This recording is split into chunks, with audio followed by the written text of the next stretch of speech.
Добре дошли! Представяме ви играта "Влака в тунела", докато самолетът лети. Тази игра може да се играе по всяко време на годината, във всяко открито пространство. Ще ви трябват само две топки с различни цветове или размери. Тази игра развива координацията ръка и око и визуалното внимание, докато участниците се забавляват. Разделихме се на два отбора. Всички участници стоят в кръг, редуващи се според екипа, към който принадлежат, с разкрачени крака, като краката им докосват краката на съседните участници.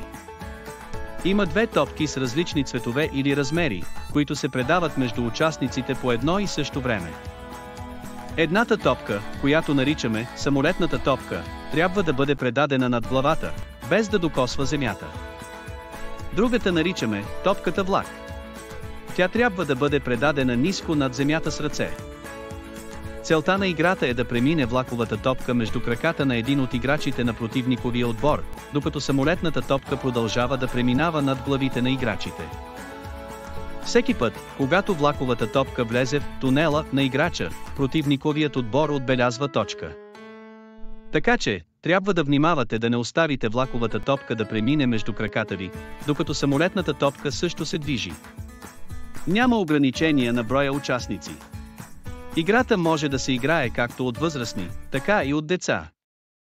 Можете да се разделите на два отбора, ако искате състезателна игра, в противен случай можете просто да играете всички заедно и да се забавлявате. Единствените материали, необходими за играта, са двете топки.